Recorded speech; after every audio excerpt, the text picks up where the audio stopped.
When I'm walking down the I do want to say to Doni and many of you in this room that over a very long career in this city, all of you have helped me and my colleagues tell the truth and to try to tell. I may not look like you and you me, but Take my hat I'm off. from South Carolina, so I just...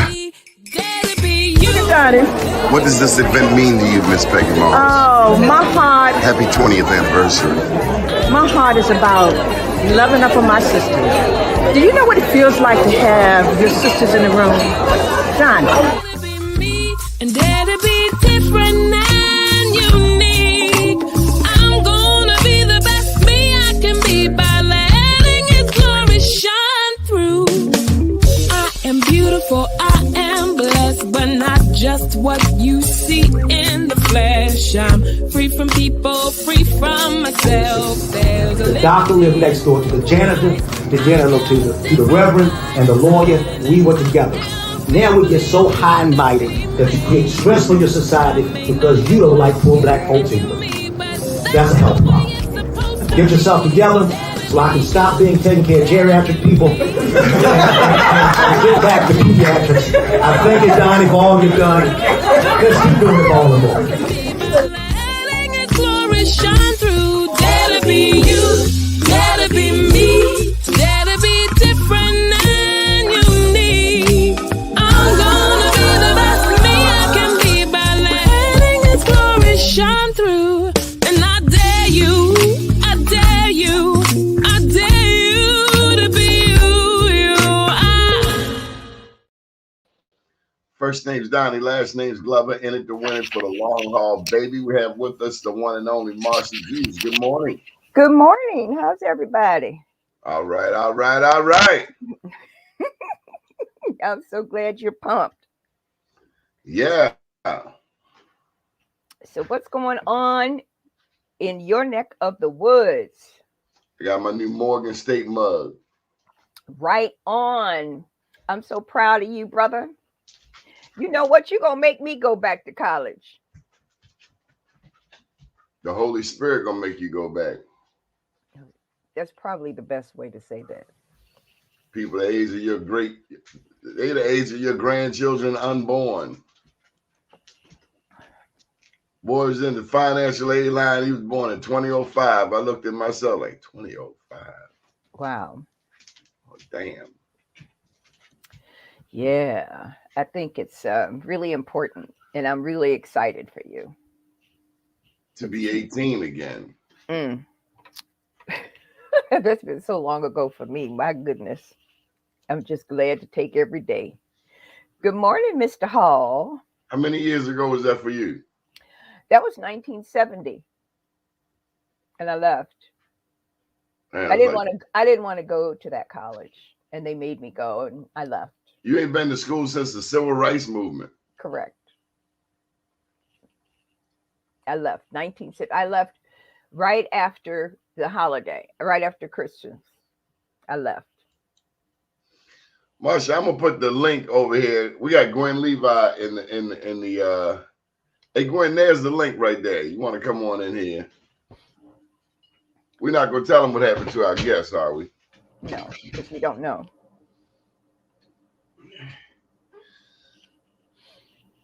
A lot of people looking forward to talking to Dr. Tyrone Taborn. Who is Tyrone Taborn to you?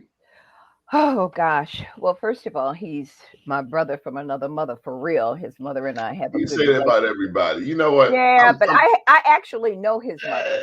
And I can call her on the phone. And you said that about me. I You know. said that, you know. I didn't say that. You are my brother from another mother. But that is not. You are. You that are. Is not authentic. And I can have more than one brother from another mother. So yeah, but the line is old. The line is old. It's not old to me. I'm old, so I can say old stuff. Don't be messing with me. No, you can't. Not on this show. I can do whatever I want to do. You asked me to come on. I'm minding my own business. I was in my bed. I was asleep. And what? You said, come on. We're going to do this. I'm here. No, actually, I sent you the email hours ago. Yeah, well, that was at dark 30 this morning. Dave, click the link. We want to have a family discussion, Dave. Oh dear. I don't think you can call two people your brother from another mother in the same conversation on the same show and it be considered genuine. Well, you know what? I can do what I want to do You because know, it's I'm like grown. A Pepsi with no No, that's fizz. just like different people have different fathers. Come on, get out my face. I It's like ain't a trying to hear Pepsi that. the next day with no fizz. And you drinking it like it's good. No, it's not.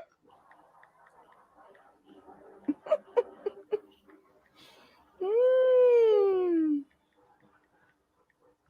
So anyway, how did it work out with you when after you did your first experience there, the first time you stepped into the classroom? How'd you feel about that? It was all online. Oh, that's great. This online stuff is really making it happen. I tell you, COVID showed us the way. Okay. What's up, Gwen? Good morning, all. Hello. How Good you doing? morning. How you doing? I'm doing great this morning. Blessed, blessed. Yes. That's Mm-hmm. good. Gwen, you looking pretty fly there. I don't know why. That's the way he wake me up. Ready. That's all right. Well, you stay ready though. So that's not new for you, Miss Gwen, right? We got so much is going on in our city, Baltimore, man. So much is going on, Donnie. Oh my goodness. I'm gonna come on with I'm gonna come on one day and do a show just to tell you what's all going on in Baltimore from my point of view. Well, It's a lot. It's a lot. mm-hmm. So share a little bit of it with us now, Gwen. March on Washington last weekend. When did you cut your hair? No, I got it wrapped. Oh, okay. No, indeed. No, it's still there. I just got it wrapped. I haven't put it in the ponytail yet. Okay. It's raining today outside. It's kind of drizzly,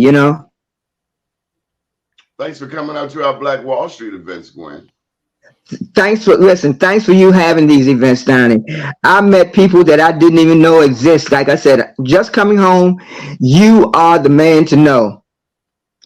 I've met so many good people through you and through coming to your events.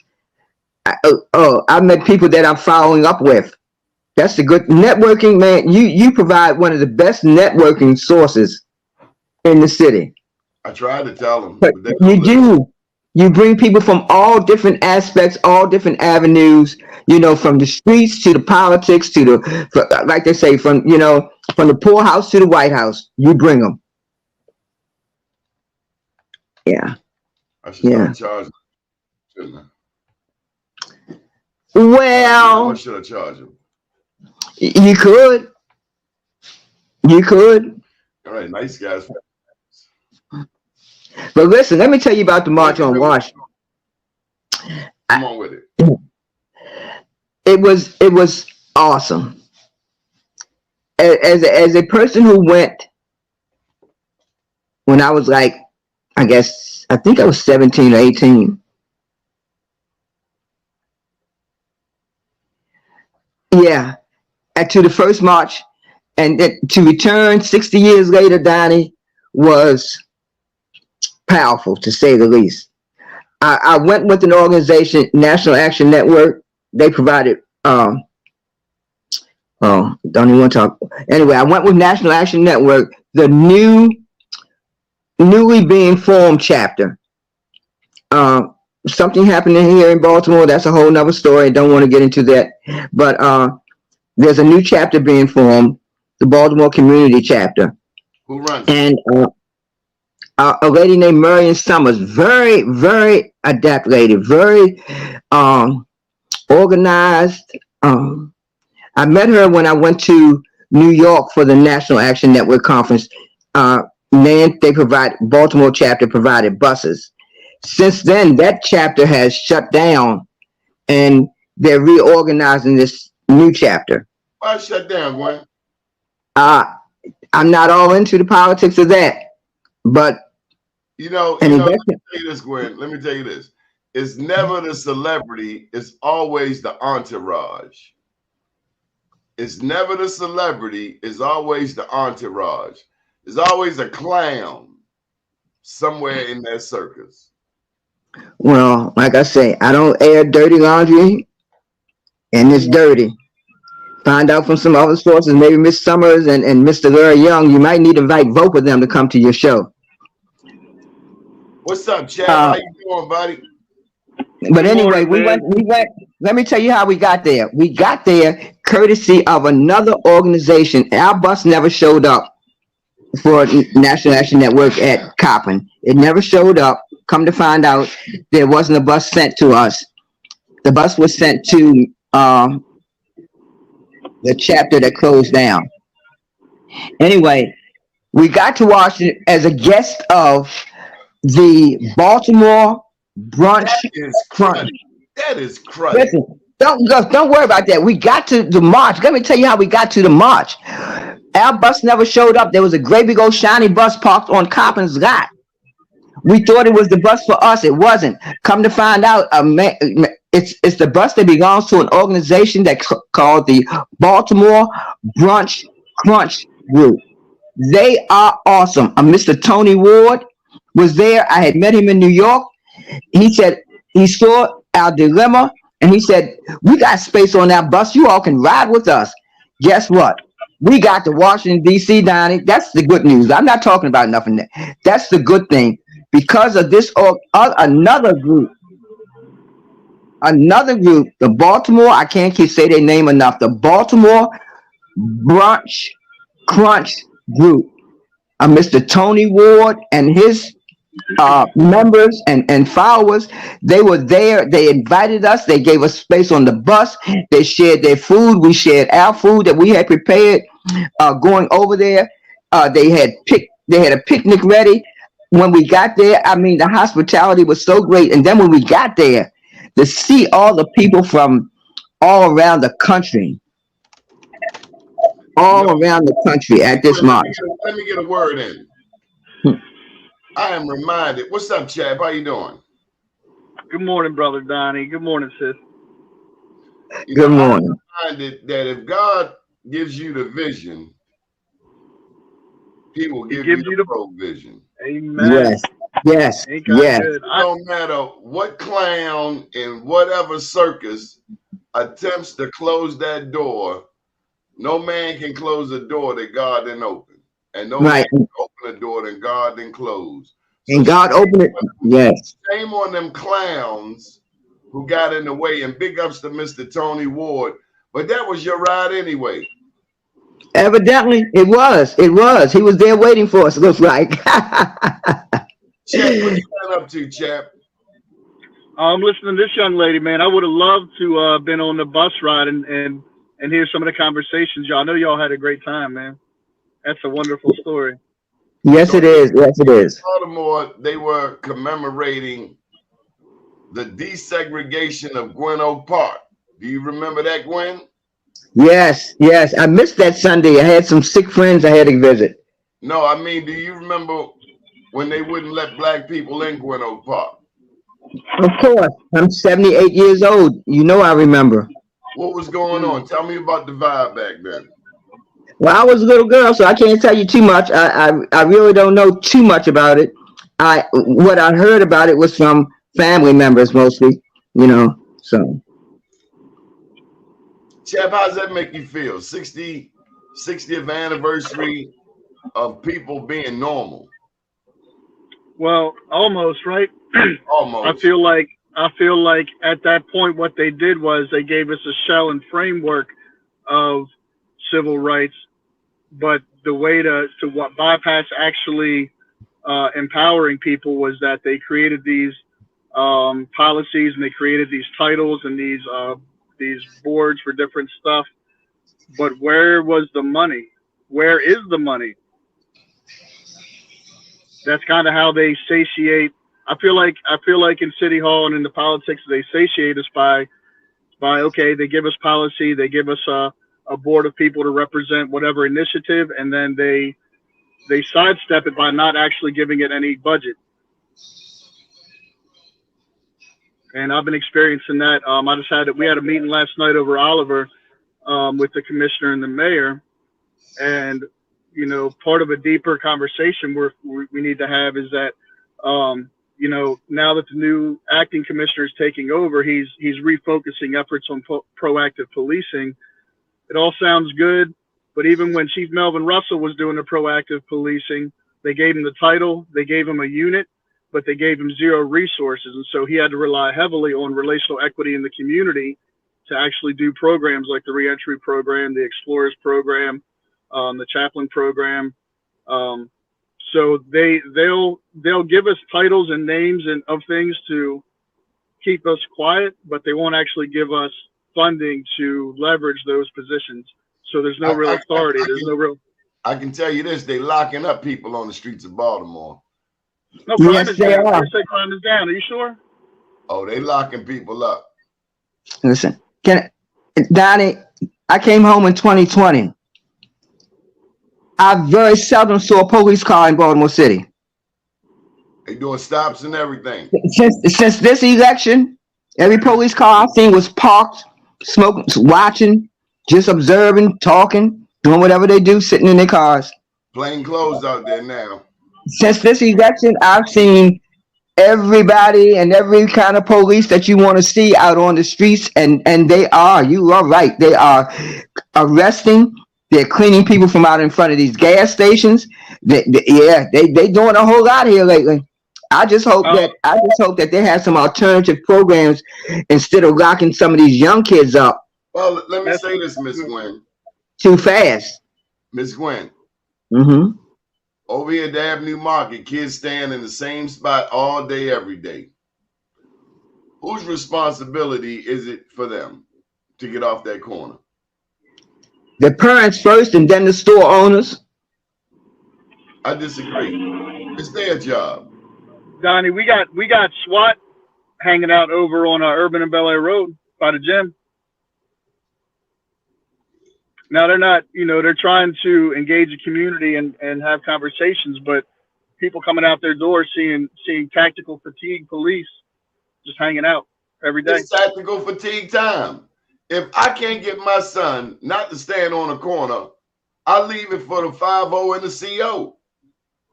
Okay. Yeah, that's correct. You're right. You're right. I'm not debating you on that. But you're so right.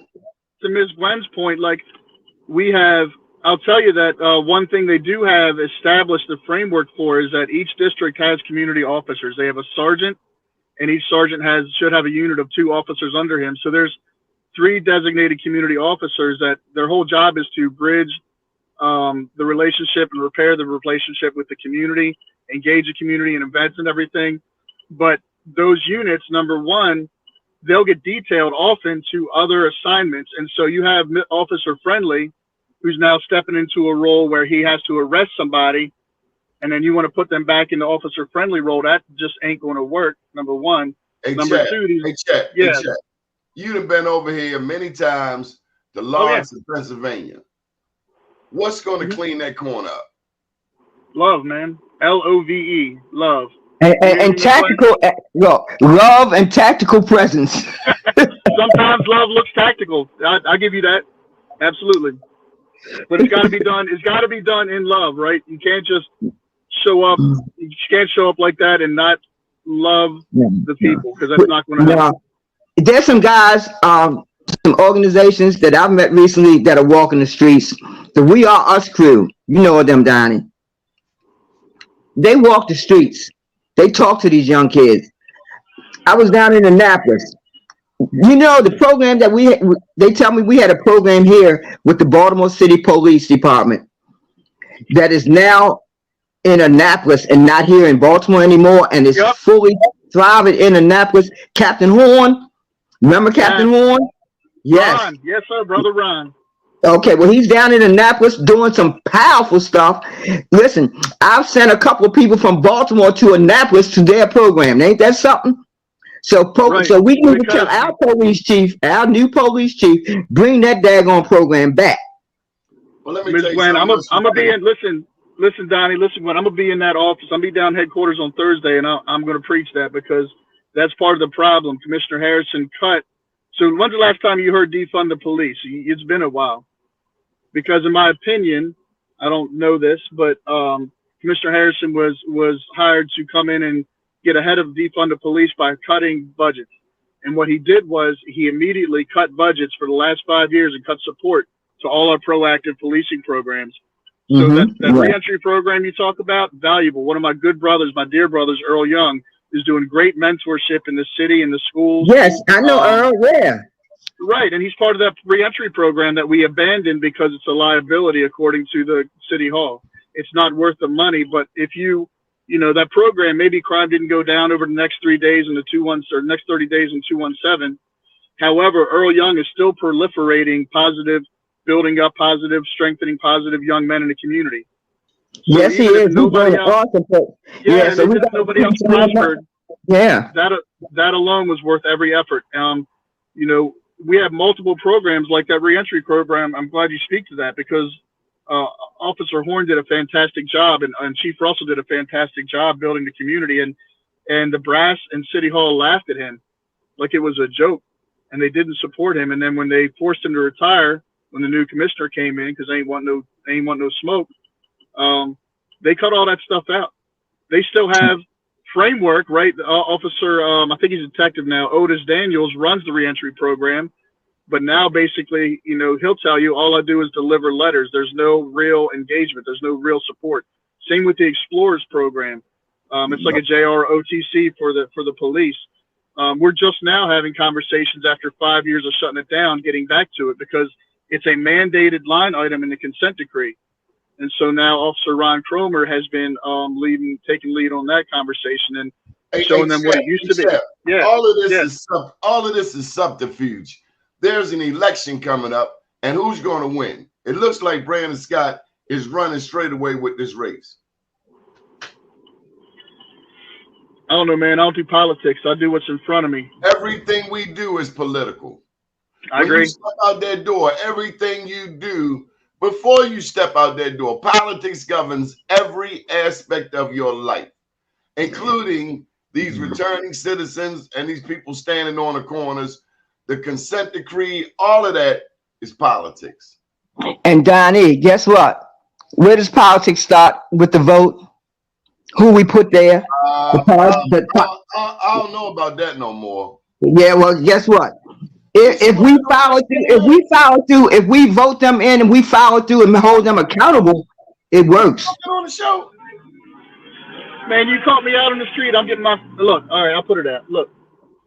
No, I agree with you, and I think to the point of returning citizens, like our system's built where we hope that they just go away, but they return. Our citizens, our people come home, and they come home traumatized, and they have needs. Some of them did some trauma to other people while they were out here. And guess what?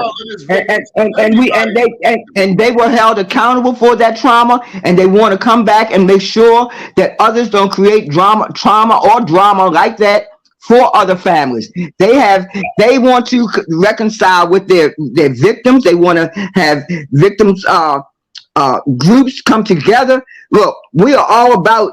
Listen, we're not to say we didn't commit crimes. We're not to say we didn't do stuff against society. We're not to say we weren't supposed to be where you sent us. All we're saying is that some of us went there and we learned some stuff. We did what the system was supposed to do. We were rehabilitated, Donnie.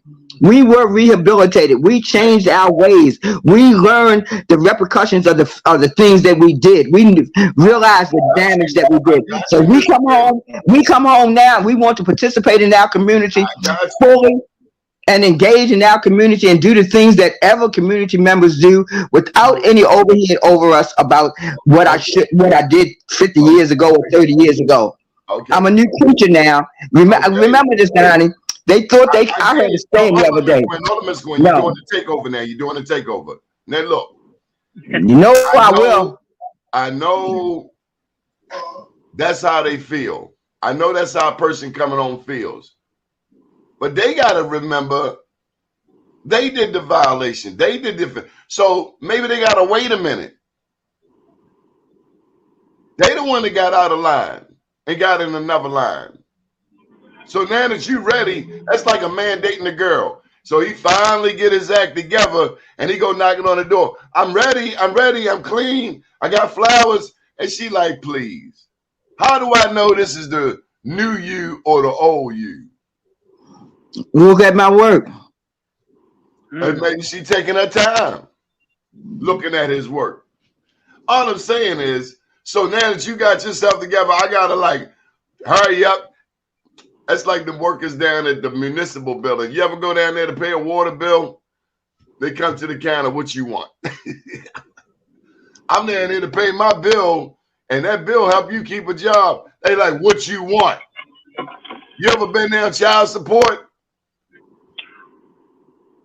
They treat a black man like he just robbed a bank. Well, that's whether you've been in. That's whether you've been in or out. So all we're saying is that the services that teach those same people, those same employees, some better customer service manners.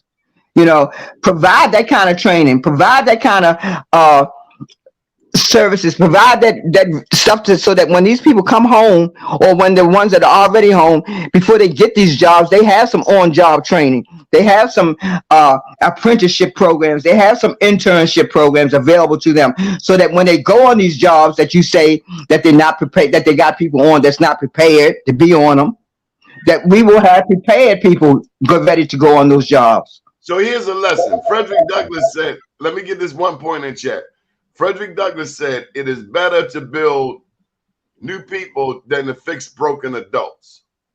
So here's a lesson for our babies who are entering school for the first time at 5, 6, 7 years old. I heard a lady, Miss Gwen, say that she is afraid of her son. So let me just say, we got to get back to some basic parenting and correct these babies. I got a newborn. She just came out, new granddaughter. I'm into threatening them now. Threaten them while they're in the womb. Get up in their face now. Because all of that cute stuff and the baby dressing, baby 2 years old, you dressing her like she's 30, all that sassy stuff is coming back around to bite us in the butt. And we can't ask ourselves why. It's why, because we spoiled the child and spared the rod. So don't, when they get all new and sassy and talk to the hand, talk to the hand, talk to the hand, talk to the hand, I'll be like Bernie Mac. I will bust a kid up. Go tell your mother. Bring your mother too. You spare the rod, you spoil a child. They want, oh, little baby 2 years old with finger waves and all of that stuff. You're growing them up too fast. You should have whipped them. There, I said it. Oh, an older lady, friend of my mother, you can't hit little people. I will bust a little kid up. I'm like Bernie Mac. Bust a move. Bust a move. Looking me up and down. Yeah. I rest my case. I have a son that's sitting in here saying, what do you say, Kevin? Yeah. He's sitting here saying, yeah, what Donnie is saying is right. We need to stop busting them up. He just busted my niece up, my granddaughter up yesterday. Listen. These people say, oh, time out. Give Johnny time out. Your mother ain't give you no time out. Your mother say, go out back and pick a switch. Or you might have Daddy. My daddy said, go run the bath water and take my clothes off. You like, take my clothes off. I thought it was my clothes. And then you start realizing you about to get an ass whipping. No, we had a weeping willow tree. A weeping willow tree all the way down. And you had to go down to the back of the yard to get your switch and come all the way back up. And take that switch in the house for your beating. Little 3 and 4 year olds talking smack. And we celebrating them. Oh, they cute. They cute. Go ahead and say it, chat. And then we spent too much money. A little kid need a $200 belt. My mother wasn't buying, $200 belt. And she wasn't buying, gold tooth either. I asked her one time at 16, Ma, can I get a gold tooth? No, and that was it. Me too, Daddy. My mother told me I better not come home. My girlfriends, look, we all went to the dentist. I was the only one came out with my regular teeth. So my mother would have knocked that gold right on out. We don't have that no more. Big Mama is 32 years old. Miss Gwen, Big Mama, she a grandmother at 32. With a tattoo on her forehead. Don't do that. Hey, what if you know how our kids? I ain't knocking that. I'm just saying, but a lady with a tattoo on her forehead. Yeah. That throws me a little bit. I'm just going to tell you, it throws me a little bit. When in school we make our kids do community service hours, right?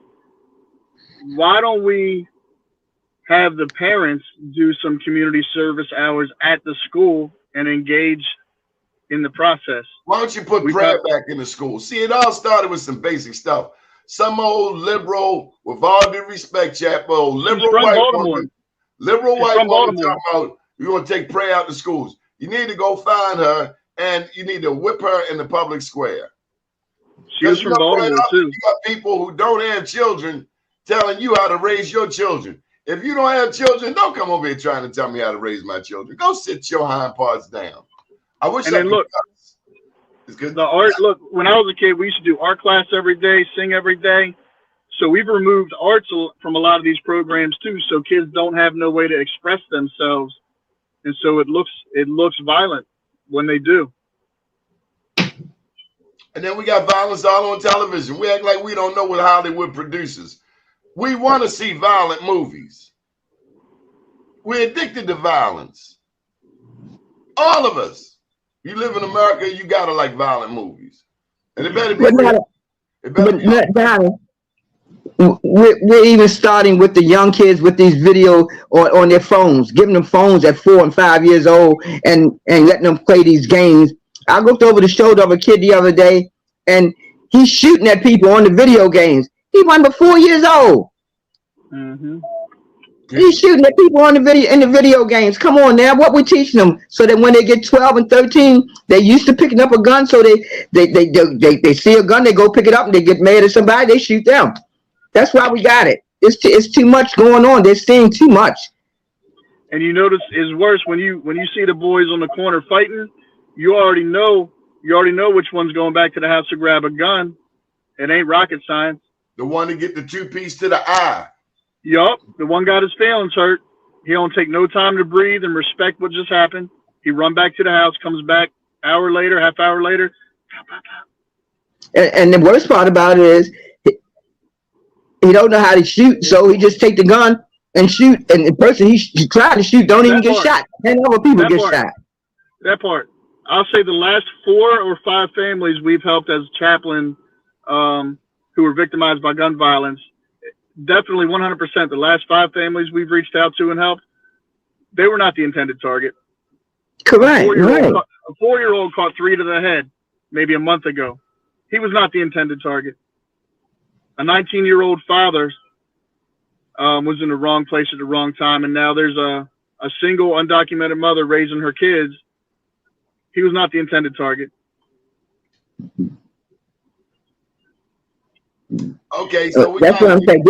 This is our city, so I guess it's going to be one step at a time. Chat what you're doing, Donnie, what you're doing, what other organizations, what we all doing. It's just, we just got to keep on doing it and come together. When you're going down to see the mayor's office, when you're going. Oh, I don't know that the mayor will honor that. He said he would, but I know the commissioner will Thursday. I want to say this too, though. We have programs in the city that are not run by the government that are, number one, creating safe places for our kids. So I can tell you thousands of kids every week who are not being victimized or being victims of gun violence because they're in programs like Mama Deborah's program. She has an acting program. The marching units, they keep hundreds of kids every night off the street. Our boxing gyms across the city, right? Our karate clubs. Thank you. The dojos, yeah. So there's all these spaces where they're not being counted as part of the gun violence reduction program, but the guys who are throwing perpetual conversations every week and cookouts, they're getting all the funding for gun violence reduction. So that's a conversation. So look here, we're going to shift gears for a second, and we're going to invite to these studios, you have the whole community here, Dr. Tyrone Taborn. Glenn, I don't know if you ever met Dr. Taborn, but he is the author of this entire platform. So we are actually in what they call the metaverse. Now, Doc, I've been trying to get you to meet this lady, Gwen Levi, for a long time. She's been... Oh, yes. Tell them your story, Gwen. Oh, God. Okay. Dr. Taborn, I've been trying to meet you for so long. I've heard so much about the work that you do here in our city. Donnie has told me so much. I've read a lot, but I'm a returning citizen. Look, we'll talk about me. Let's talk about how we can get together so we can really talk about what we need to be doing in our city. Absolutely. You know what, very quickly, and I know, Donnie, I'm coming in a little bit late, so forgive me. I just saw the email and I completely forgot when you emailed me last night about the show. So please invite me back. But let me just say something very quickly. You know, the Black economy in America is one of the top 20 largest economies existing. But what separates us from all of the wealth, all of the knowledge, all of the money we have? It's called interrupted culture. And a culture is, a large part of a culture is land, property. You know, when you see other cultures come here, they're never totally interrupted from their original culture. They have families where they are, they have land where they have left, they have a connection to continue to build on. Enslavement interrupted our culture. We do not have a historical connection back to the land and the minerals and all of those things we can grow on. I say all of that because we have the brain power, we have the money as Blacks in America who came out of enslavement. So I want to be really clear about that. We have all of that, but what do we not have? We don't have land. We don't have a connection with the land. If you don't have connection with the land, all you will ever be is a high-tech worker or a high-tech consumer for the health system, the prison systems, on and on and on. That's all you ever can be because you have nothing to truly build on. STEM City USA gives us the land, gives us the missing piece that we've never had. That means that if we can't have it physically, we can have it in the digital world. And now that you can own something in the digital world, meaning because of blockchain technologies, we're able to create digital assets that we can exchange and we can own. Ownership, the ability to exchange, to create an economy. All of that is a result of something we did not have 6 years ago. So we have now built, and we are building an entire community called the Metaverse. Now, basically, you're going to ask me, what is the Metaverse? And let me tell you this. The Metaverse, first and foremost, is a community. And think about a community. What is a community? It's a place for us to nurture each other. It's a place for us to interact with each other. It's a place for us to exchange wealth with one another. Anything you do in the physical community is something you should be able to do in the metaverse. So a metaverse is any place other than the physical world in which your community connects. That's the easiest way I can describe it. It is any platform that exists that nurtures the definition of a community, but it cannot be in a physical space. It has to be in another space. And that then brings up discussions about digital twins and other kind of pieces there. The biggest question I wanted to ask you, Doc, is how does this differentiate from Facebook? Oh, absolutely. Well, first of all, Facebook makes you a consumer. You're always giving your data to Facebook. You don't own anything. Facebook is a I mean, it's a good social media product, and that's what all of that stuff is social media. But But we'll never own any of it. own anything in Facebook. You give Facebook everything. I mean, if you're airing this show right now and this show is on Facebook, you don't even know who your users are. You don't even know who watches that. You can't even download the people their emails. What you have given them, and it's a good business model. I'm not hating on Facebook or any of those guys, you know. But that's just like me paying ground rent for something I already own. Hey, listen, if nobody's charging you a penny, that means they're getting something from you. And what are they getting from you? They're getting the data of your users this morning. So let me give you the model. It doesn't matter if 3 people are listening to this program. It doesn't matter. So what Facebook can do is take 10,000 Donis from all over the world that are reaching Black people in this particular demographics based on what they already know, right? And they can bundle all of that. And then they can go to Walmart or anybody else and sell an ad for 1 million viewers. So you've created all of this content. You brought in these brilliant people to be on your show. You've produced the content.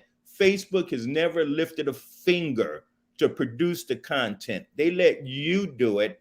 And then they take all of the Donis in the world and they put you together into one major package, and then they sell it to the advertiser. That's a brilliant market. I mean, that's what all of the social media companies do. Now, in STEM City, USA, because you sit on the blockchain, we're able to deliver to you, your viewers and everybody else. You're able to sell your own advertising on STEM City. And check this out, you own forever your content. So that's just one small piece on the business side, but it's an important way of understanding what this is all about. And so you're teaching us how to take control of our value. Absolutely. I'm giving you the land. I'm giving you the land, the 40 acres that we were supposed to get that we never got. So when you wrote this latest book, would you say that was the introduction of the metaverse to our community, to Black and brown peoples? Yes. MetaQuake USA, my latest book, which has the most brilliant people who helped lay the foundation for this technology appear in the book. Yes, it was a way that I hope that we understand that the next greatest digital divide is on top of us right now. Well, Doc, I just want to take this brief moment. This lady here, when you first put out the all call for returning citizens, I just want to reiterate that Gwen, in our brief time working together, she's been to New York, she's been to Annapolis, she's been to Atlanta. But can you just a word on the value of returning citizens? America has 5% of the world's population, but 25% of the world's inmates. And recidivism in our community is 70%. They sent this lady back to prison because she couldn't work a cell phone. They sent her back because she couldn't hit this one thing on here, and they sent her back. Hey, listen, the next presidential, first of all, fix your camera, Gwen. We can't see your face. You can't see, you can see my face, right? First of all, Gwen, horrible. And I have all the empathy.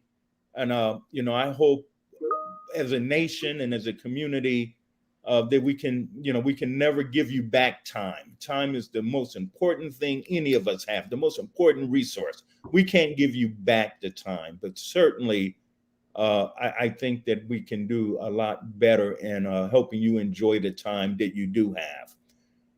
4.6 million citizens are like Gwen and others. They're eligible to be able to vote, but they can't.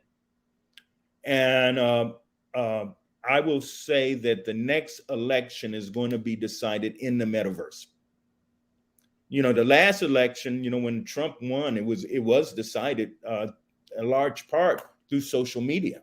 That made a huge difference. So if I say that the next election can be won in the metaverse, I mean that. And all we have to do is look at history and see. So we've got a program, and Doni, I love the fact that you were one of the first people to put up your hands. This is what we're trying to do in the metaverse. If you go to stemcityusa.com, we have a sign-up page for lawyers to donate pro bono time. So if a lawyer says, listen, I'm going to give you 20 hours, and we're going to put it in a metaverse. And then we're going to allocate all of those hours. Let's say we have 1 million hours from lawyers throughout the world. Lawyers throughout the world giving pro bono hours. Then we can say to Doni, on your in the metaverse, I'm going to give you 100 hours, Doni, for you to promote for returning citizens to get a free consultation from these hours that I'm giving you. And so a returning citizen can just go into the metaverse, book the time, meet with an attorney who will tell him or her how and what they should do.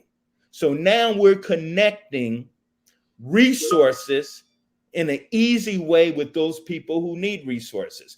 You know, when I came to Baltimore, Judge Billy Murphy brought me to Baltimore, and he was the original attorneys for Career Communication Group. And what Judge Murphy would say to me all the time, because we were right across the street from the state penitentiary, he would say, 70% of the people locked up there could get out, but they don't have an attorney. And he said, and the judges know that. They just put them in there, and they could get out if they had an attorney, and they don't have an attorney. So imagine giving attorneys an easy way to give pro bono time. They can sit at their computer, and they only have to talk about one thing, how to get your voting rights back. That's all we want them to talk about. We don't want them to talk about you were pulled over illegally or any of that other stuff. No, we're picking one issue, getting people back their right to vote. 4.6 million people in the United States eligible. Now, Senator Larry Young is heading up as the chairman for this, and we've got people like Craig Thompson, and we have other folks who are now looking at this and getting excited to understand the power. Imagine if our platform can even get 500,000 people. That is the turning point in the national election. And so that's what this platform can do. And it builds on people who are already doing these great programs as well. They don't have the technology platform that we're going to give all of these groups that are out there doing these fairs and expungement activity. We're going to give them the space. The National Action Network is coming on board for Baltimore. They will be able to have a platform on STEM City, and people can book through their digital space. So yeah, this is empowerment. This is digital empowerment. Doc, I gotta ask you. I just tell you, never get this through Facebook. With only a few minutes, I gotta ask you about Baya coming back to Baltimore. How long has it been? Has it been like 15 years? About 15 years. And, we love the fact that we're coming back to Baltimore, over 10,000 plus people, plus all of the folks on the digital side. Millions of dollars we're bringing back to this city. And I hope that we can stay here. The community has been embracing us again, because people knew what we lost. Sometimes you don't know what you lose until you lose it. But it's been my commitment. I always wanted to come back to Baltimore, and Kathy Pugh made it happen. I mean, this contract, a conference this large, it takes years to get everything lined up. So Kathy Pugh made it happen along with Al Hutchison. They said, we're getting you back. LaRon Finney, very much involved in all of these folks. I can go down the line of everybody working in the background to get us back to Baltimore. So I hope we're here to stay. And you let me know. And by the way, hey, listen, I don't know, Doni, maybe you can post the major article that was in Forbes magazine yesterday about the metaverse. Yes. Now, Yes. now stop and think about this. They actually did a good job. Think about this for a second. The nation's leading business magazine did a major article on what we're doing. Now, if you stop and think about it, and you really dig down, why would they do that? Because this is so huge, and no one's figured out quite what the metaverse will be. So they're giving, I mean, now everybody out there has a roadmap and trying to decide how they're going to design and compete and create a metaverse. Now, either we as a community can embrace and work on this and so we can move forward, or I'll tell you, in a couple of years, it'll be this concept owned by everybody else but us. So Dr. Taborn has been quoted in Forbes magazine as the mayor of STEM City, USA. Congratulations. That now as you were talking, what came to my mind was how many mentees, and I'm one of them, how many media people got a part of their start or got their start at your company? Omar Muhammad comes to mind. Yeah, I can think of so many great people out there. Keith Klinkscale. I can think of Bob Ingram. Star pupils. These are great. I mean, the one thing I love about Career Communications Group are all of the people who've come through the door, and they all had a social conscious when they came through the door. And even if as they moved on, they did not lose their social consciousness. They were good people before and they're good people after.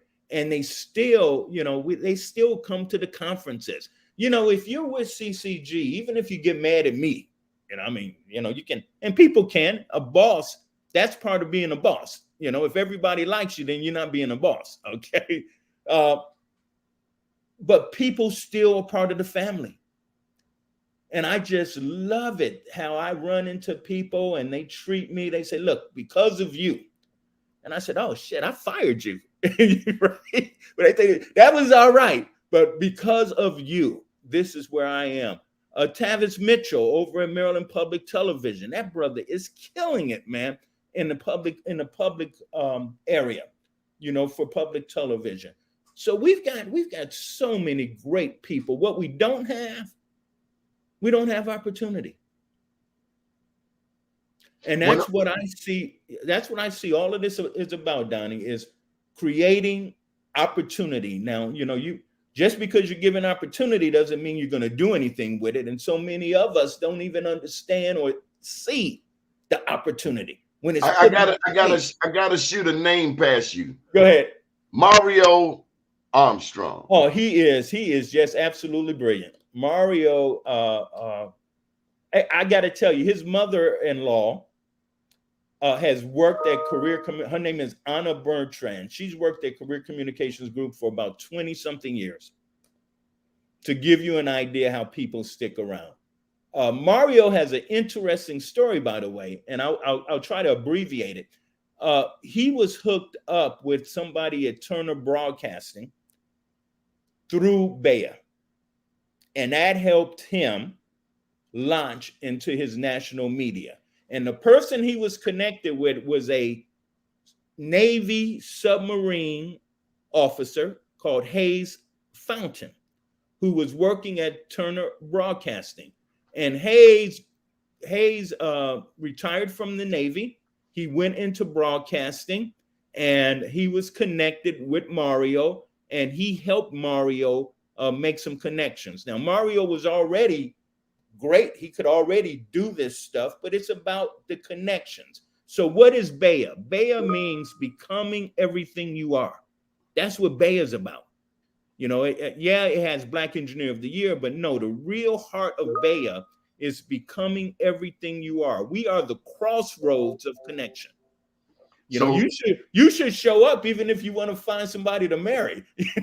Why would you not go to Bea or our Women of Color conference where you got the smartest doggone people on the planet? That's what I wanted you to mention. We didn't plug the women. Yeah, the Women of Color, right? I'm like, hey, you got the smartest women in the world coming to this event. Why would you not be? First of all, you will learn something, you will enrich your life, and you might find somebody special. Now, tell me the last time you found that at the disco. So I'm glad you said that, because here in Baltimore, we are attracted to the glitz, Right. to the shiny, to the entertainment. What we have not embraced, and this is where I'll stop. We haven't embraced the intellectual power. The lady just mentioned how we'll hand a 2-year-old the cell phone so the cell phone can be the babysitter. For the past 40 years, you have been working to close this digital divide so we can go in here to find the latest party, but we are not using this as you would like. You want us to own our data. You want us to use this to help empower our community, including the people coming home. How do you keep this vigor going despite the fact that we're chicken wings at a party?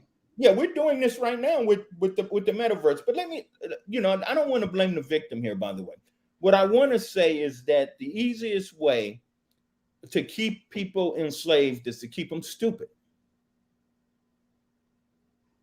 I'm going to repeat that. The easiest way, the most important way to keep people oppressed and to keep them enslaved is to keep them stupid. It is not to the advantage of in a society where people are based on tiers, economic tiers. It's not in the advantage of the folks at the top for you to know what they know.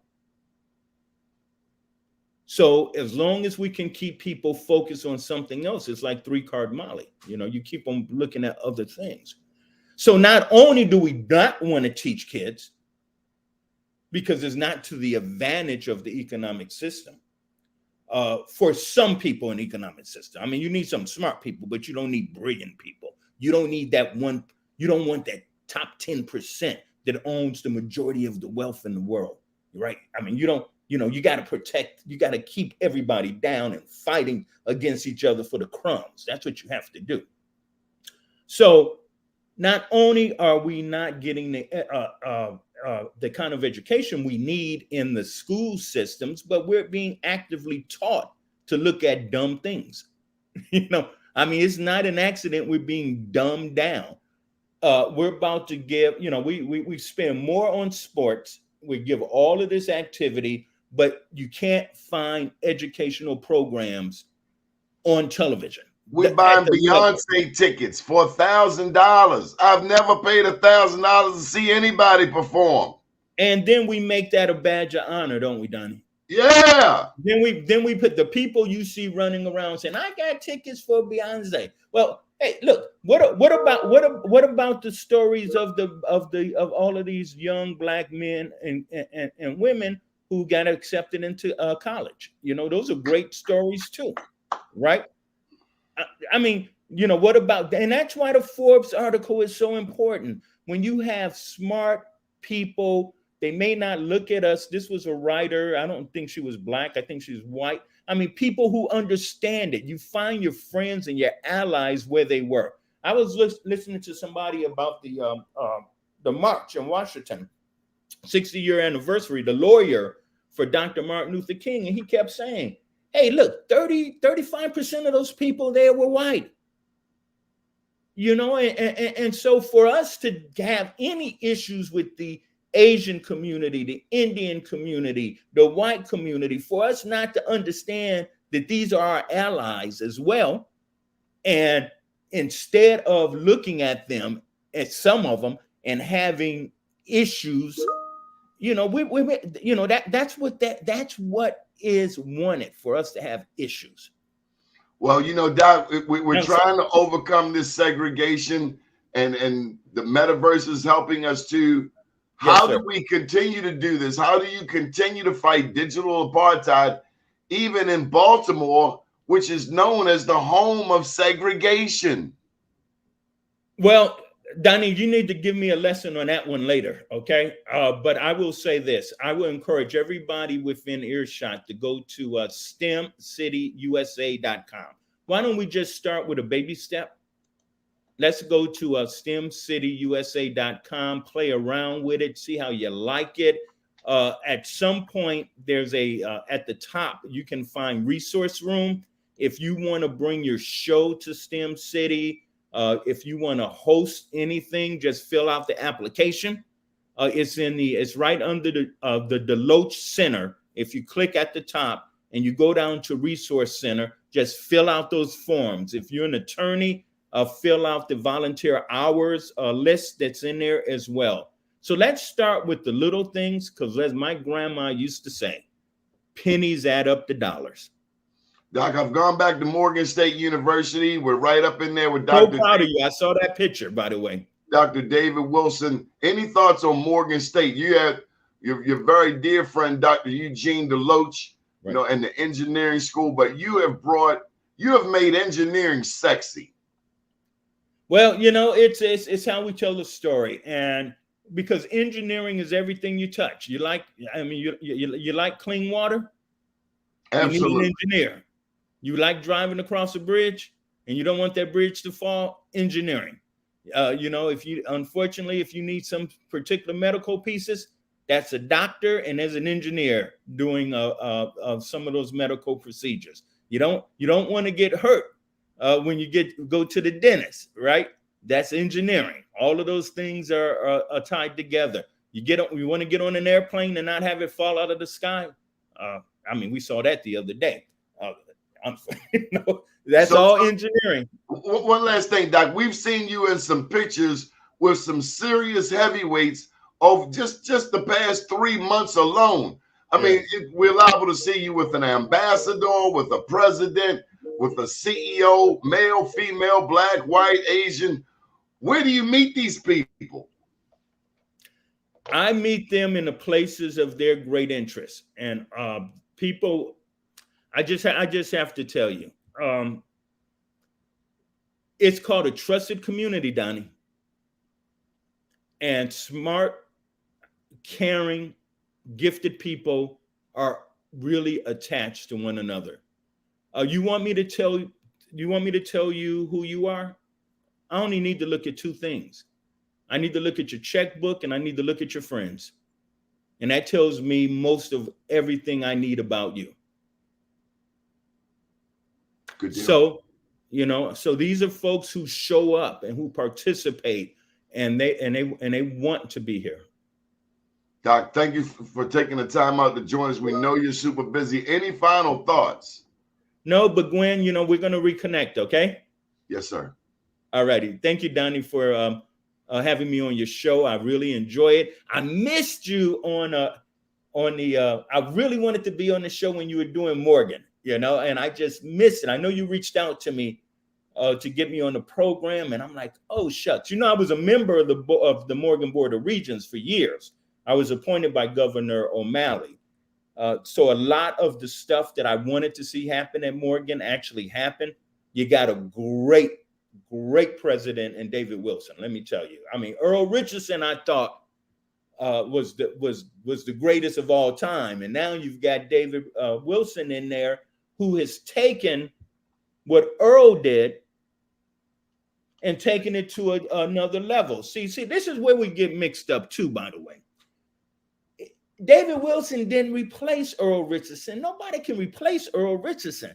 What David Wilson did was build on that legacy to create a greater institution. And, you know, so people were saying, well, he's not Earl Richardson. And, you know, no, he's not supposed to be Earl Richardson. Like, when I'm not here, you're not going to get another Tyrone Taborn. But I'll be lucky if I could get a Donnie Glover or somebody else who could come in and build on what I'm building on and taking it to a different level. And identifying the next person from the next generation to carry it forward. That's right. Exactly. All righty, my friend. Thank you so Dr. much. Taborn. I appreciate you to no end. Yes, Thank sir. you. All righty. Good morning, world.